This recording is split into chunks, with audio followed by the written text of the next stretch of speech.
독일 나치 시대 때 많은 유대인들이 아우슈비츠 수용소에 갇히게 되었습니다. 그런데 그때 살아남은 유대인 정신과 의사 중에 빅터 프랭클이라고 하는 사람이 있어요. 그는 사람들을 죽음과 삶으로부터 갈라놓는 기준이 어떠한 체력이나 그리고 건강 상태가 아니었다고 말합니다. 그는 이제 정신과 의사예요.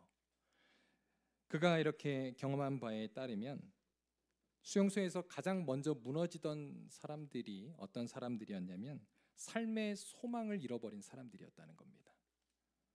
그런 사람들이 먼저 그 안에서 싸늘하게 죽어가는 것을 보게 돼요. 그런데 체력이 약해도요, 삶의 소망을 가진 사람들, 끝까지 그것을 놓지 않는 사람들은 끝까지 살아남더라는 겁니다. 그도 이제 끝까지 살아남게 되었는데요. 가령 이런 거예요. 예를 들어서 이제 이번 크리스마스가 지나면, 새해가 되면 전쟁이 그치고 사랑하는 가족을 만날 거야 라고 하는 희망을 가진 사람은 어떻게든 한 해를 견디더라는 겁니다. 그런데 문제는 이제 크리스마스가 지나고 새해가 됐는데도 불구하고 전쟁이 끝나지 않고 삶이 나아지지 않을 때 사람들이 시리에 빠지고 시름시름 앓다가 죽는 사람들이 생기는 것을 보게 되었습니다. 플랭크는 이제 나중에 수용소에서 나와서 책을 저술하게 되는데요. 그는 그 책에 이렇게 기록합니다. 극심한 고통 속에서도 소망을 가진 사람들은 살아낼 힘을 얻게 된다 그랬습니다. 이러한 경험을 바탕으로 프랭클은요, 삶의 의미와 목적이 인간을 지탱하는 힘이라는 그러한 사실에 근거해서 로고 테라피라고 하는 심리 치료 그러한 이론을 정립하게 됩니다. 그리고 이제 그것을 나중에 책으로 쓰고 또 이제 가르치는 그런 일을 했어요. 여러분, 오늘 본문의 사도 바울도요, 우리가 함께 본문을 읽은 대로 그는 큰 두려움에 빠졌습니다. 그래서 주님께서 그에게 두려워하지 말라라고 말씀해 주지 않았습니까? 그러나 하나님은요, 바울에게 이처럼 소망을 주셨어요. 그리고 바울도 소망을 붙들고 그의 그러한 두려움 속에서 그가 승리하게 되었던 것입니다. 사랑하는 성도 여러분, 오늘 말씀을 통해서 여러분의 삶의 두려움과 또 낭만 가운데서 여러분 오늘 주님의 그 음성, 바울에게 주신 그 주님의 말씀이 오늘 우리의 음성, 또 우리에게 주시는 말씀 되기를 바랍니다. 그러므로 낭망하고 또 두려움 가운데 있는 우리가 오늘 말씀을 통해서 다시금 새롭게 주님의 평안을 되찾는 이 주일 아침 되기를 바랍니다. 지난 시간에 묵상한 대로 바울은요, 아덴 지역에서, 우리가 2주 전에, 지난주에 이제 강 목사님 설교하셨고 제가 2주 전에 아덴, 이제 오늘날로 말하면 아테네라 그랬잖아요. 그곳에서의 선교 활동들을 함께 묵상을 했습니다. 아덴은요, 겉으로 볼 때는 굉장히 똑똑한 그런 철학자들이 사는 동네였지만 그곳은 미신과 우상의 소굴이었다 그랬어요. 그들에게 이제 복음을 전했는데 그 철학자들이 바울의 말을 처음에는 듣고자 그를 아레오바고로, 오늘날에 이제 법정이라 그러지 않았습니까? 그곳으로 초청을 해서 그의 소위 연설을 듣습니다. 한번 들어보자. 그런데 그들의 반응이 어땠습니까? 우리 한번 지난번에 말씀 하나만 한번 같이 찾아보겠습니다. 사도행전 17장 32절 다 같이 읽습니다. 그들이 죽은 자의 부활을 듣고 어떤 사람은 조롱도 하고 어떤 사람은 이 일에 대하여 내 말을 다시 듣겠다 하니, 여러분 어떻습니까? 굉장히 회의적이었어요. 조롱했다 그랬습니다. 이들이 한 번 들어서는 모르겠는데 계속 들어야 될 것 같아. 그러면서 그들이 복음을 받아들이지 않았던 것이죠. 그래서 여러분 2차 선교 여행 중에서 이 아덴 지역에서는요, 교회가 지어졌다라고 하는 그러한 기록이 없습니다. 보통 이제 바울이 가는 곳마다 교회가 세워지잖아요. 그래서 뭐 에베소 지역 또 빌립보 지역 이런 데 이제 나중에 바울이 그 교회에 보낸 편지들이 바로 에베소서, 빌립보서, 또 오늘 말씀의 고린도 전후서가 아닙니까? 그런데 아덴에는 그런 게 없어요. 그런데 이제 지난번에 우리 말씀을 잠깐 보면 이 아덴에서 그래도 조그만한 복음의 열매는 있었습니다. 그 아레오바고의 관리도 예수님을 믿고 또 몇몇이 복음에 반응을 했다 그랬어요. 그런데 그렇게 많은 좋은 열매는 없었습니다. 어쩌면 바울은 인간이기 때문에 바울은 아덴에서의 사역을 마치고요, 실망감을 감출 수가 없었을 것입니다. 그리고 나서 바울이 이제 다음으로 도착한 곳이 어디입니까? 고린도예요. 고린도는 바울의 2차 선교 여행의 마지막 행선지입니다. 여러분, 그리스 땅에서 이제 마지막 행선지였다는 거예요. 가장 남쪽에 있는 도시. 자, 사진 한번 보시면요. 먼저 오른쪽에 고린도 보이시죠? 고린도가 이제 밑에 있고, 또 이제 제가 오른쪽에 조금 더 크게 이제 확대해 놓았는데요. 아가야라고 하는 것은 이 도시의 주입니다. 그러니까 이제 스테이시예요. 그리고 이 고린도와 아덴 보이시죠? 가운데에 이제 운하가 있어요. 자, 다음 그림 한번 보여주시죠. 네, 이렇게 지금도 고린도 운하가 있습니다. 그래서 이 길을 통해서 많은 배들이 다니고 또 무역이 이루어지게 된 것입니다. 바울이 고린도에 왜 갔을까? 우리는 정확히 알 수는 없습니다. 본문이 말하고 있진 않아요. 그러나 오늘 보면 2절을 보면 우리가 약간의 힌트를 얻게 되는데요. 2절을 보시면 당시에 로마의 글라디우스 황제가 로마에 있는 모든 유대인들을 추방시켰다 그랬어요.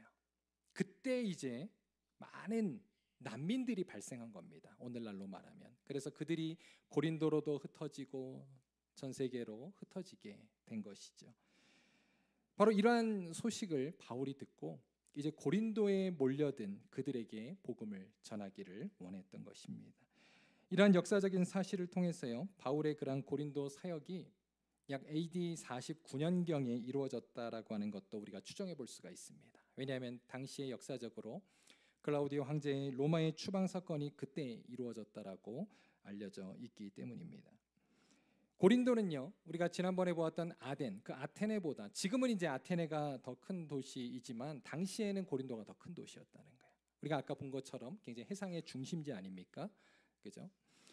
그래서 이 지역은요, 사실 동서남북 그렇게 굉장히 도로의 요충지였고요. 그리고 많은 무역상들이 들어오는 그런 해상의 중심지였다라고 하는 것입니다. 고린도는 해외 선박들이 끊임없이 들어가는 그러한 도시였어요. 여러분, 지금도 우리가 마찬가지지만 이러한 해상 도시 그리고 무역의 도시, 그죠?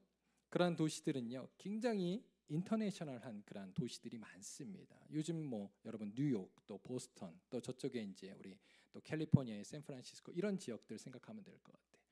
그런데 여러분, 이런 지역일수록 어떻습니까? 문화가 가장 먼저 들어온다는 거예요. 그래서 저도 이제 이쪽 동부에 있다 보면 그런 지역들이 굉장히 문화적으로 발전은 했지만 리버럴해요. 그래서 종교적으로도 굉장히 그러한 자유주의적인 사상들이 먼저 시작된 지역이 바로 그러한 지역이라는 것입니다. 바로 고린도도 그러한 땅이었다는 것이죠. 바로 이 고린도는 다양한 민족과 문화 그리고 종교의 집산지였고요. 고린도는요, 이미 당시에 약 60만에서 70만 정도의 인구가 살았대요. 그러니까 대단히 큰 도시였습니다.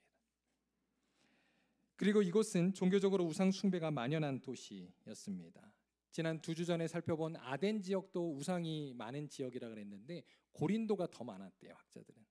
그러니까 고린도가 더 사실은 신전들이 많았던 그런 우상의 도시였다는 겁니다. 그런 사실을 우리가요, 고린도 전서 후서에서도 발견하게 돼요. 여러분, 그 고린도 지역에 아덴보다 더 많은 신전들이 있어서 당시에 이제 신전에서 이렇게 제사를 지내잖아요. 그러면 이제 그 고기들이 너무 많아가지고 그 이방 사제들이 고기들을 어떻게 처분을 못했다는 겁니다. 그래서 그것을 그냥 일반 푸주간에 팔았대요, 싼 값에. 그러면 이제 일반 시민들이 그걸 사다 먹는 거예요. 그런데 이제 그 여러분 고기가 어떤 고기입니까? 이미 그쵸, 이방 신에 바쳐진 고기잖아요. 제사를 드린 고기잖아요. 그러니까 그걸 먹어도 되는지 안 되는지, 여러분 그런 내용들을 고린도 전서에서 우리가 발견을 하게 돼요. 8장 한번 보여주시죠. 8장 9절에 보면 그런즉 너희의 자유가 믿음이 약한 자들에게 걸려 넘어지게 하는 것이 되지 않도록 조심하라. 그러니까 바울은 그랬거든요. 나는 먹을 수 있다. 내 믿음은 그것에 흔들리지 않는다. 그러나 그 자유가 약한 자들에게 걸려 넘어지지 않도록 조심하라. 그러면서 이제 고린도전서 8장 13절에도 이렇게 말합니다. 그러므로 만일 음식이 내 형제를 실족하게 한다면 나는 영원히 고기를 먹지 아니하여 내 형제를 실족하지 않게 하리라 그랬습니다. 바로 이러한 말씀들이 바로 고린도의 영적인 상황 속에서 나왔다는 거예요.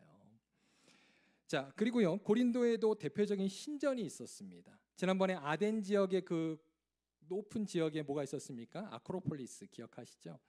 그런데 이 고린도 지역에도요, 당시 해발 173m의 산. 예.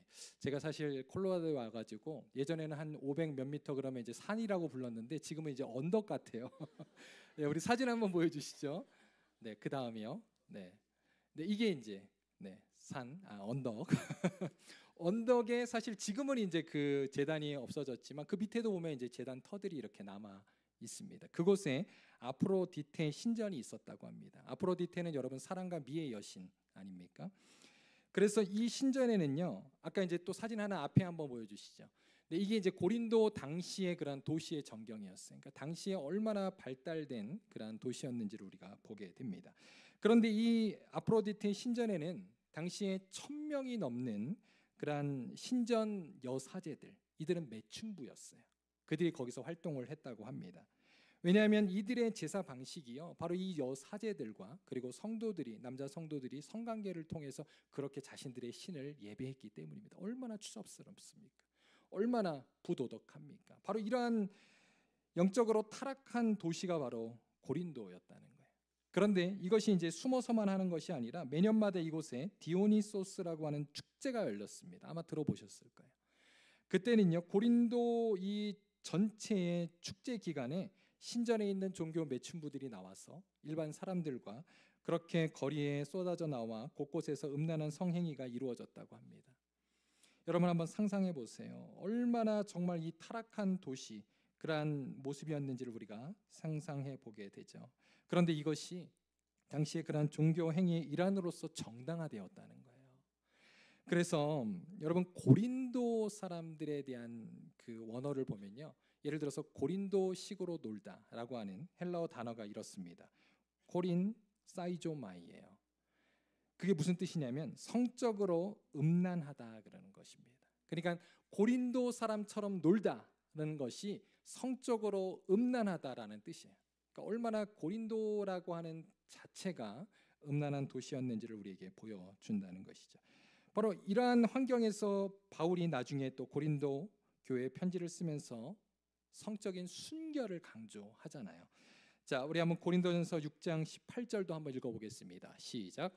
음란을 피하라. 사람이 범하는 죄마다 몸 밖에 있거니와 음행하는 자는 자기 몸의 죄를 범하느니라. 자, 이러한 이제 배경을 우리가 알게 되면 고린도전서 후서에서 바울이 왜 이렇게 이런 말들을 하는구나라는 것을 알게 됩니다. 이처럼 고린도 지역은 선교가 꼭 필요한 지역이었지만 여러분 어떻겠습니까? 이러한 영적으로 타락한 지역에서 복음의 씨앗이 들어가기 쉬웠을까요? 굉장히 어려웠을 것입니다. 결코 쉬운 지역이 아니었다는 거예요. 그래서 오늘 본문 6절에 보면요, 바울이 사실 이곳에서 그냥 손발 털고 가려고 했어요. 한번 6절 한번 보겠습니다. 다 같이 읽습니다. 시작. 저희가 대적하여 해방하거늘 바울이 옷을 떨어 가로되 너희 피가 너희 머리로 돌아갈 것이요 나는 깨끗하니라. 이후에는 이방인에게로 가리라 하고. 보세요, 저희들이 막 대적하고 회방하잖아요.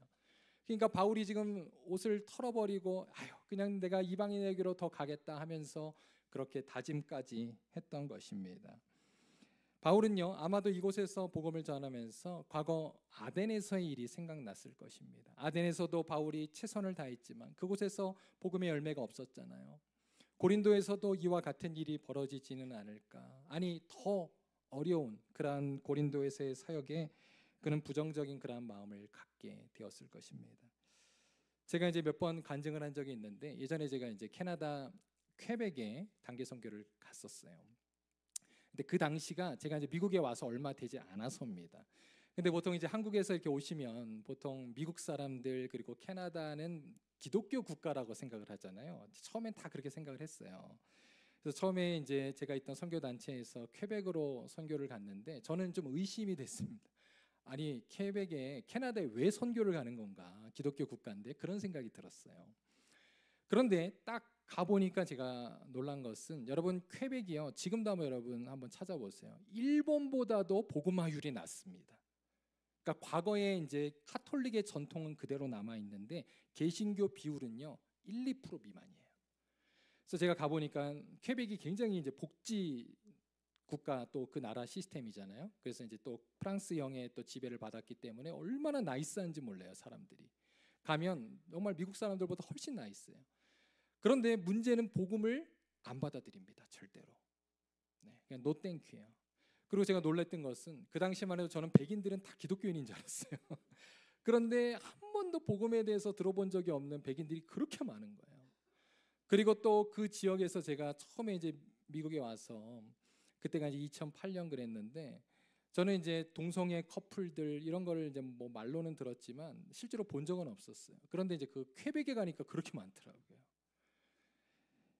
제가 그러면서 그곳에서 정말 복음을 전하는 것이 어렵다는 것을 실감하게 되었습니다. 그래서 저희가 일주일 동안 복음을 전했지만 딱 2명이 예수님을 영접했어요. 그런데 같은 기간에 이제 다른 지역으로 갔던 팀들, 뭐 멕시코라든가 브라질, 또 우크라이나 이런 데 간 팀들은요, 많은 그러한 결신자들이 생기는 것을 보면서 야, 정말 이렇게 복음을 전하기 어려운 지역도 있구나라는 것들을 깨닫게 되었습니다. 아마 바울은 고린도에서 그러한 심정을 느꼈을 거예요. 아덴에서도 마찬가지고요. 그래서 그는 떠나고자 마음도 먹었던 것입니다. 그런데요, 하나님께서는 바울에게 아덴 가는 달리 이 고린도 지역에서 이제 마지막 지역이잖아요.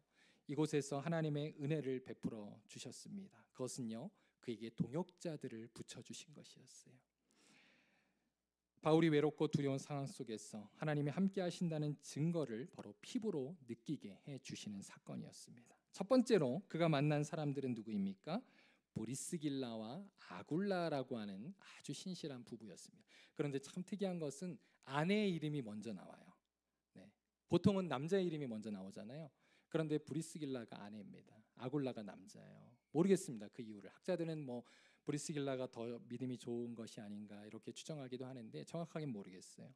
그런데 이들이 자 어떤 사람들이었는지를 한번 보도록 하겠습니다.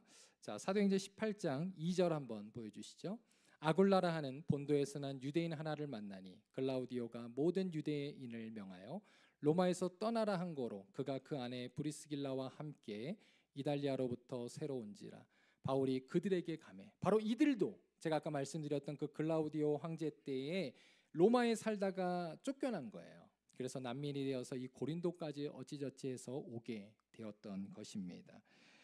특히 이들은 바울과 같은 직업을 갖고 있었어요. 천막을 만드는 텐트 메이커들이었습니다. 우리가 지금 생각할 때 뭐 텐트를 만들어서 얼마나 먹고 살까 생각하지만요, 당시에는 이제 로마의 지배 아래 있었잖아요. 그래서 군인들에게 있어서 그런 천막을 짓는 일들이 참 많이 필요했대요.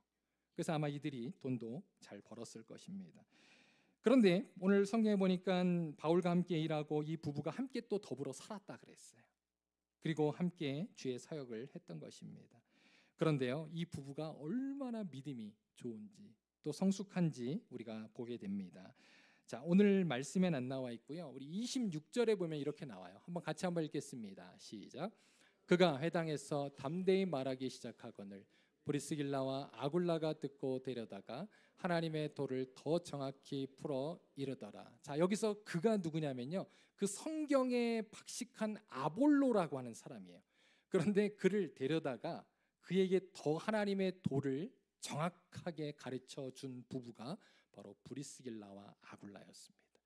이들이 성경 실력이 얼마나 대단했는지를 성경 보여주고 있는 거예요. 이들은 그저 바울에게 있어서 뭐 일만 같이 하는 단순한 조력자 정도가 아니었습니다. 또 다른 바울이었어요. 그렇게 바울과 손과 발을 맞추면서 하나님은 귀한 동역자를 그에게 붙여 주신 것입니다. 그래서 바울은요, 이들을 얼마나 사랑했는지 몰라요. 그래서 나중에 이제 로마서 16장에 보면 바울이 이들을 이렇게 소개합니다. 이들은 나의 동역자라 그러면서 한번 로마서 16장 한번 보여주세요. 우리 3절에서 4절 한번 제가 읽을게 한번 보세요. 너희는 그리스도 예수 안에서 나의 동역자들인 브리스길라와 아굴라에게 문안하라. 그들은 내 목숨을 위하여 자기의 목까지도 내어 놓았으니 나뿐 아니라 이방인의 모든 교회도 그들에게 감사하느니라. 여러분, 이 부부가 바울에게 얼마나 귀한 동역자였는지를 보게 됩니다. 그들은 자신들의 목숨까지도 내어 놓았다 그랬어요. 그러니까 바울을 사랑하는데 자신의 몸처럼 바울을 사랑했던 거예요. 여러분, 이것은요 사실은 예수님이 우리에게 가르쳐 주신 모습 아닙니까? 예수님이 그러셨잖아요. 하나님을 사랑하고 이웃을 사랑하라. 그런데 이웃을 어떻게 사랑하라고요? 내 몸같이 사랑하라. 여러분, 이러한 사랑을 실천하는 저와 여러분 될 수 있기를 바랍니다. 여러분, 참된 동역자란 무엇일까요? 여러분, 이런 동역자가 만약 우리에게 있다면, 이 바울에게 있었던 브리스길라와 아굴라와 같은 동역자가 한 사람이라도 나에게 있다면 여러분 얼마나 좋겠습니까? 그런데요, 우리는 보통 이런 동역자가 어디 없을까 찾습니다. 여러분, 찾지 마세요. 내가 먼저 그러한 동역자가 되어 주십시오. 그러면 우리에게 반드시 그러한 동역자를 또한 만나게 될 줄로 믿습니다. 그런데요, 이것은 브리스길라와 아굴라만 좋은 사람이었을까요? 아니에요. 그들이 이처럼 할 수 있었던 것은 바울도 그들에게 동일한 동역자였음을 보여주는 것입니다. 여러분, 이 브리스길라와 아굴라가 당시에 신학교도 없는데 어떻게 이런 훌륭한 성경 지식을 갖고 있었겠어요? 누구 때문이었을까요? 바울 때문이었다는 거예요. 바울과 함께 이 고린도에서 1년 6개월을 함께 살거든요. 그러면서 바울에게 바로 배우지 않았겠습니까? 바울이 이들을 멘토한 거예요. 그러므로 서로에게 서로가 좋은 그러한 동역자가 되었다라고 하는 것입니다. 사랑하는 성도 여러분, 바라기는 우리 교회의 모든 정말 교역자와 성도들의 관계, 그리고 여러분 성도들과의 관계가 이러한 아름다운 헌신의 관계, 그리고 동역자의 관계가 될 수 있기를 주님의 이름으로 축원합니다. 제가 이번에 우리 장로님들과 이렇게 1박 2일 수련회를 하면서 너무 좋은 시간을 가졌어요. 또 더 친해지고 또 함께 교회 비전들을 나누면서 제가 그런 생각이 들었습니다. 우리 당회가 그저 어떠한 일만 같이 하는 그런 관계가 아니라 정말 오늘 말씀에 이런 바울과 동역자의 관계처럼 서로가 서로를 위해서 내 몸과 같이 사랑하는 그런 관계가 되었으면 좋겠다. 그런 기도를 했습니다. 여러분, 그러한 교회가 될 때 우리 교회는요 더욱 하나님 기뻐하시는 아름다운 교회가 될 줄로 믿습니다.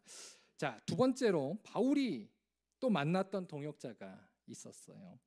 그들이 누구냐면요, 이제 아덴에서는 사실 바울이 홀로 사역을 하잖아요. 그런데 이 고린도로 누가 합류합니까?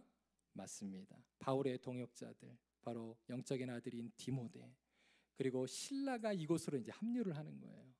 바울이요 흥분을 했던 것 같아요. 자, 5절 한번 보겠습니다. 다 같이 읽습니다. 시작.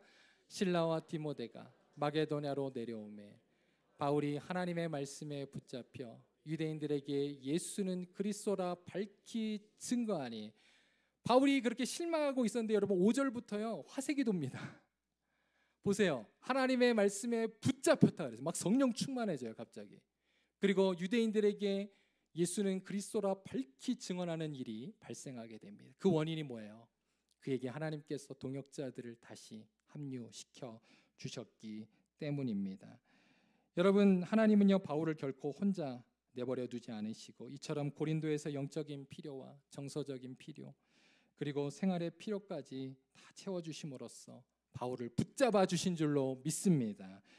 사랑하는 성도 여러분, 우리가요 신앙생활을 하면서 가장 힘 빠질 때가 언제인지 아세요? 여러분, 가장 힘이 빠질 때가 언제일까 생각해 보면요, 우리가 사실 외로울 때입니다. 우리가 고립감에 빠질 때예요.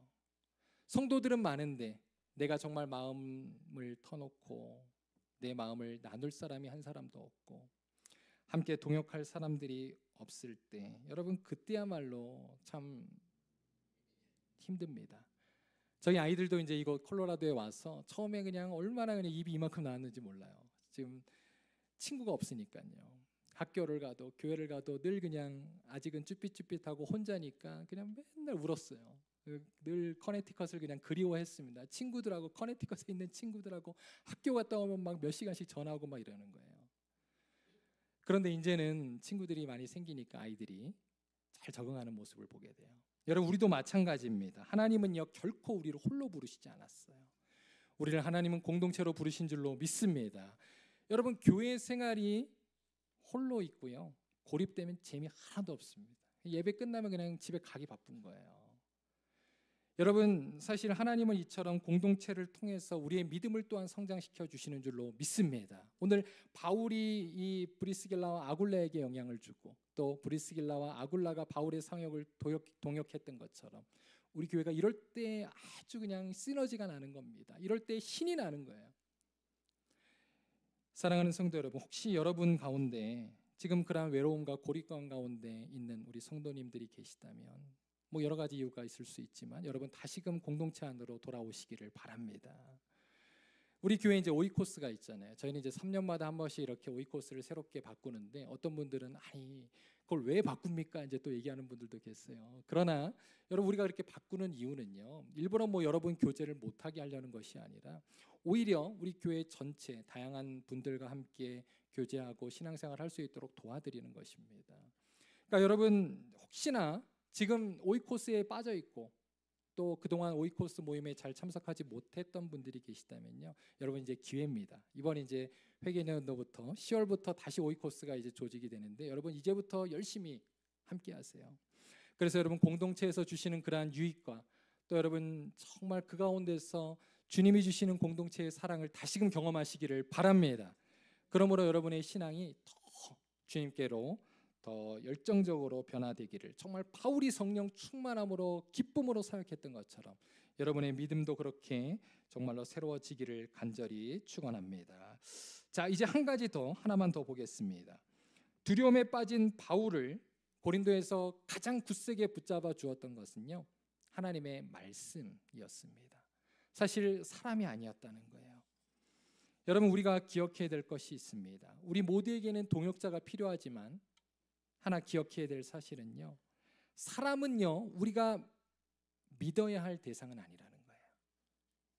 여러분 사람은 우리가 그저 사랑해야 될 대상입니다. 여러분 사람을 믿으면요. 실망합니다. 실족해요. 우리가 거기서 시험에 듭니다. 그러니까 사람은 사랑해야 될 대상이에요. 여러분, 여러분의 자녀들, 여러분의 배우자도 마찬가지고 하나님은요 여러분에게 사랑하고자 우리에게 그러한 사람들을 붙여주셨다는 사실 꼭 기억하시기를 바랍니다. 바울은요 이제 고린도 지역에서 하나님께서 그에게 주신 말씀을 붙잡고 1년 반 동안을 머물게 돼요. 자, 어떤 말씀을 주셨는지 한번 볼까요? 9절에서 10절 이제 마지막입니다. 같이 읽겠습니다. 시작. 밤에 주께서 환상 가운데 바울에게 말씀하시되 두려워하지 말며 잠잠하지 말고 말하라. 내가 너와 함께 있음에 아무 사람도 너를 대적하여 해롭게 할 자가 없을 것이니 이는 이 성중에 내 백성이 많음이라 하시더라. 자, 여러분, 자 11절까지 한번 잠깐 볼까요? 네, 10절까지만. 네. 자, 하나님은요 바울에게 뭐라고 그러셨습니까? 그를 환상 중에 이제 만나셔서 두려워하지 말고 침묵하지 말라. 그리고 말하라. 그러면서 내가 너와 함께 하겠다라고 약속해 주셨습니다. 이 성중에 내 백성이 많다라고 이야기하고 계십니다. 바울은요 그때 이 두려움을 이제 주님 앞에 내려놓는 거예요. 막 그 고린도에 있는 백성들이 바울을 막 비방했잖아요. 그리고 회방했다 그랬잖아요. 그래서 바울은 두려움에 빠졌습니다. 그런데 이 두려움 가운데 바울이 이곳을 떠나고자 하는 마음도 있었지만 하나님의 그러한 말씀을 붙잡고 바울은 자신의 상황보다는 하나님의 말씀을 신실하게 붙잡고 나아갔던 것입니다. 그러면서 이곳에서 1년 6개월을 유하면서 그곳에서 사역을 하게 되죠. 그런데 여러분 이 바울에게 고린도에서 하나님께서 어떠한 열매를 맺게 하십니까? 오늘 본문 우리 7절 8절을 여러분 보시면요. 디도 유스도라 하는 사람의 집이 나오고 또 해당장 그리스도보가 온 지방과 더불어 주님을 믿게 되었다 그랬어요. 왜 이러한 집들에 대한 기록이 나올까요? 바로 이들이 고린도 교회를 이루게 된 겁니다. 지금 그걸 보여주고 있는 거예요. 그래서 나중에 이제 고린도 전서 후서가 바로 이들에게 전해지게 된 것입니다. 그뿐만 아니라 수많은 고린도의 사람들이 복음을 듣고 주님을 믿고 세례까지 받게 되었다라고 성경은 말하고 있어요. 지난 1차, 2차 선교 여행 중에요. 이런 경우는 사실 없었습니다. 이렇게 많은 사람들이 한꺼번에 주님을 믿고 또 그들이 바로 세례까지 받은 경우, 여러분 이것은 고린도에서 이루어진 하나님의 기적의 역사였어요. 이처럼 하나님은 정말 약속대로 불가능할 것 같았던 고린도 지역에서 하나님의 놀라운 복음의 열매를 맺게 하신 줄로 믿습니다. 자, 이제 오늘 말씀을 정리하겠습니다. 우리는요 오늘 사도 바울의 2차 선교 여행의 마지막 이제 종착지 고린도에 대한 말씀을 함께 묵상했습니다. 이것으로 이제 사도행전에 대한 말씀을 제가 잠시 멈출 예정이고요. 그런데 여러분 지금까지 우리가 한번 그 사도 바울의 사역을 한번 돌아봅시다. 사도 바울은요 이 그리스 지역, 그리스에서의 사역이 이제 2차 선교 여행이었잖아요. 그런데 사실 그는요, 이곳에 오기를 원치 않았습니다. 그는 우리가 아는 것처럼 저 소아시아, 터키 지역에서 그는 더 북쪽으로 올라가서 아시아에서 선교를 하고자 했어요. 아시죠? 그런데 하나님께서 드로아에서 마게도냐 환상을 보여주셨잖아요. 마게도냐인 한 사람이 우리에게로 오라라고 하는 그 환상을 보고 그가 이제 마게도냐, 즉 그리스 지역으로 기쁨으로 오게 된 것입니다. 성령의 인도하심이었어요. 아마 바울은 기대했을지도 모릅니다. 그리스에 가면 정말 성령께서 우리를 붙잡아 주시고 놀라운 복음의 열매를 맺겠구나라는 기대를 가지고 왔을 거예요. 그러나 지금까지 우리가 살펴본 대로 빌립보 지역, 여러분 마게도니아의 첫 성에서 어떤 일이 있었습니까? 매를 맞고 거의 죽다가 살아났잖아요. 그러면서 감옥에 붙잡히지 않습니까? 감옥 지하에 들어가서 바울과 실라가 찬양했던 곳, 그곳이 빌립보입니다. 그리고 나서 그 다음 간 곳이 어디입니까? 마게도냐 지역에 어디였어요? 데살로니카였잖아요. 그런데 데살로니카 사람들에게 갔더니 또 불량한 그 유대인들을 만나잖아요. 그래서 거기서 새 안식일밖에 못 거하고 또 쫓겨나요. 도대체 이거 뭡니까? 하나님의 인도하심을 받아서 왔는데 되는 일이 없는 거예요. 그리고 나서 이들이 갔던 곳이 여러분 베레아입니다.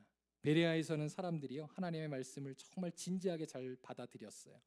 그런데 문제는 그 데살로니카에 있는 불량한 사람들이 이 베레아까지 쫓아와요. 그래가지고 또 도망칩니다. 야반도주했어요. 그리고 나서 더 이상 이제 육지로 도망칠 수가 없어서 어떻게 됐죠? 배로 내려온 거예요. 그래서 남부 지역으로 와서 온 곳이 바로 아덴입니다. 그런데 지난주에 함께 보았던 것처럼 아덴에서도 복음의 열매가 미비했습니다. 이제 마지막이에요. 고린도. 여러분 바울이 하나님의 말씀을 듣고 이곳 그리스에 왔는데 정말 제대로 된 복음의 열매를 한 번도 못 거두는 거예요. 그런데 고린도에 왔더니 가장 영적으로 타락하고 어두운 지역인 거예요. 아마 인간적으로 끝났구나. 그는 두려움과 그런 어려움 가운데 그는 좌절했을지도 모릅니다. 그런데 하나님께서는 인간의 생각과 우리의 생각이 다름을 보여주셨어요. 우리가 볼 때는 안 될 것 같았던 그 상황 속에서 하나님은 그에게 동역자들을 붙여주셨고 그리고 하나님의 말씀으로 그를 붙드셔서 그곳에서 1년 6개월간을 유하면서 놀라운 복음의 열매를 맺게 하신 줄로 믿습니다. 하나님이 바로 이 그리스 땅으로 보내주신 이유를 고린도에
된다는 것입니다. 사랑하는 성도 여러분, 오늘 바울이 삶의 두려움 가운데 그가 자신의 그 수고를 내려놓고 하나님의 말씀을 듣고 그 하나님을 온전히 붙잡았을 때 그에게 다시금 하나님 안에서의 소망이 생기게 된 줄로 믿습니다. 오늘 주님도 우리에게 동일하게 말씀하십니다.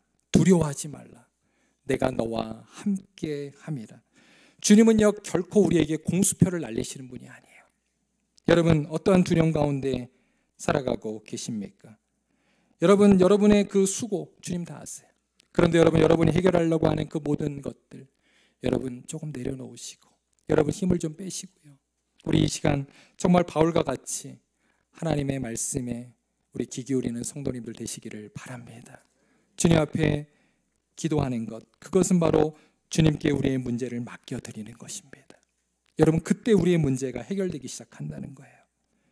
주님이 바울에게 약속하신 대로 고린도 지역에서 하나님의 놀라운 복음에 그런 열매를 허락하셨던 것처럼 두려워하지 말라 내가 너와 함께함이라 하시는 그 주님의 말씀 붙들고 살아가는 성도들에게 하나님 반드시 함께하시는 증거를 보여주실 것입니다.